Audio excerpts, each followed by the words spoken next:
sebagai Menko melalui sebuah surat yang isinya hanya 3 paragraf.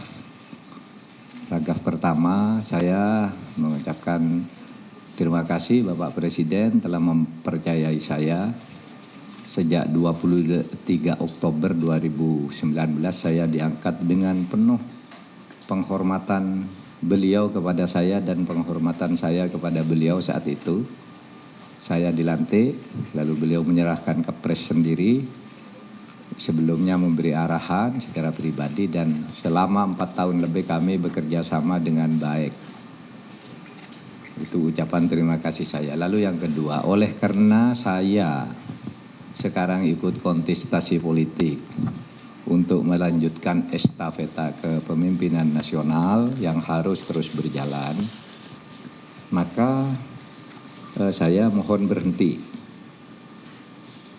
Lalu yang ketiga, Bapak Presiden, saya mohon maaf kalau selama membantu Bapak saya ada kekurangan yang mungkin tidak berkenan di hati Bapak Presiden. Jadi itu yang saya sampaikan. Jawaban Presiden, ya beliau juga waktu pertemuan tadi happy, beliau banyak bergurau, saya juga tersenyum, gembira, ya seperti teman lama lah. Beliau gembira, ya Pak Mahfud, saya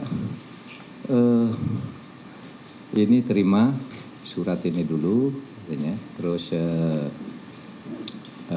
selama ini saya juga berterima kasih Pak Mahfud sudah membantu dan saya merasa terbantu itu.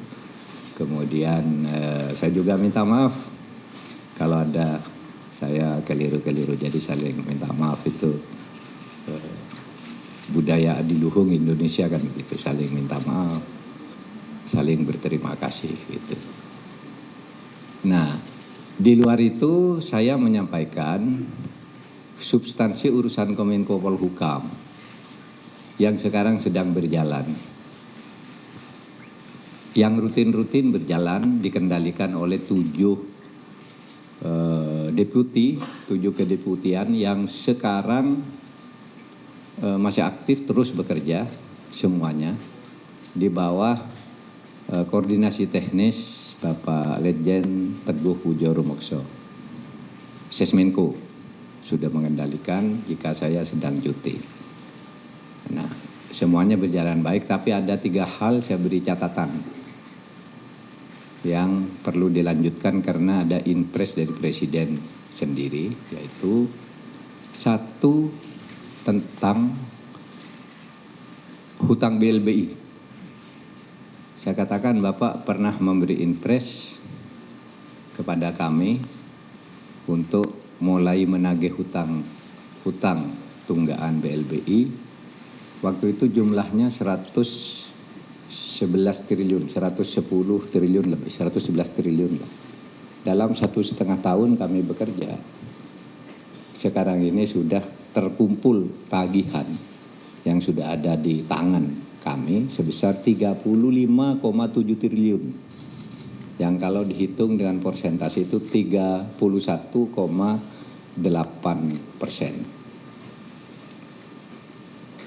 Saya katakan Pak Presiden ini tagihannya masih ada karena ada yang masih mengelak, ingin tidak membayar, ada yang mau menawar, ini jumlah hutangnya tidak sebegitu dan seterusnya.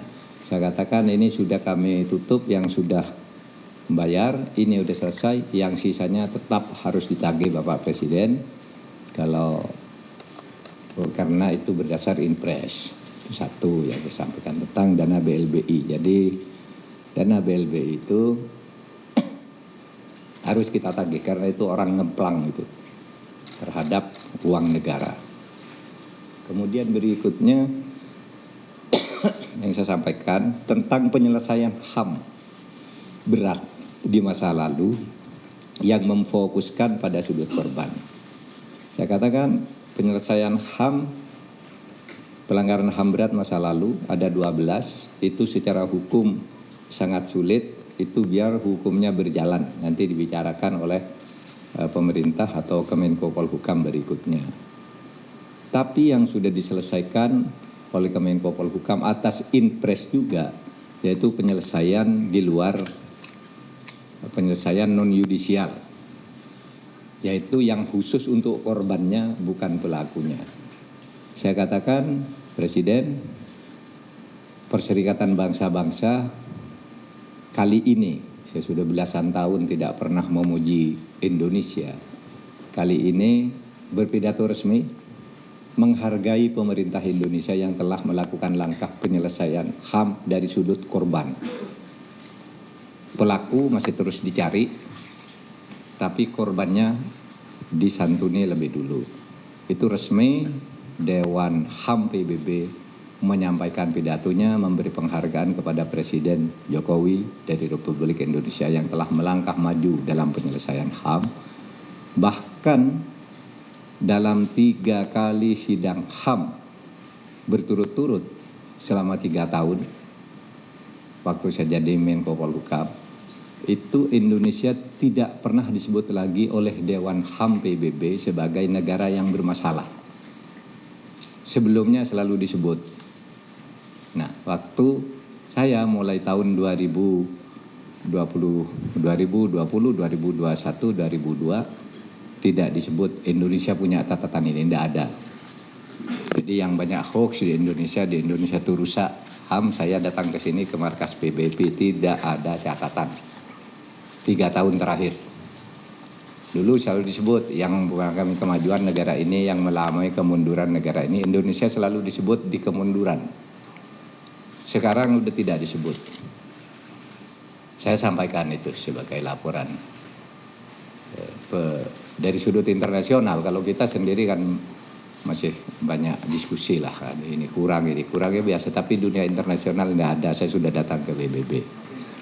Lalu yang ketiga yang saya sampaikan Bapak Presiden yang sekarang sedang berjalan adalah RUU Mahkamah Konstitusi yang atas inisiatif DPR mau direvisi lagi. Saya katakan kepada Bapak Presiden saya tidak setuju dan saya menghentikan pembahasan itu karena aturan peralihannya itu tidak adil bagi hakim yang ada sekarang. Sehingga saya katakan ya itu 3 hal, yang lain rutin jalan, tidak ada masalah. Nah itu saudara, pertemuan saya dengan Presiden tadi, dan saya mengucapkan terima kasih kepada saudara para jurnalis, terutama di Kemenko Polhukam ini yang sangat rajin datang ke sini dan sangat membantu saya. Sangat membantu. Gaya kerja saya itu justru pemukulnya saya selalu menggunakan wartawan. Karena mukul sendiri tidak bisa kalau ada orang nakal itu. Maka kalau ada orang nakal,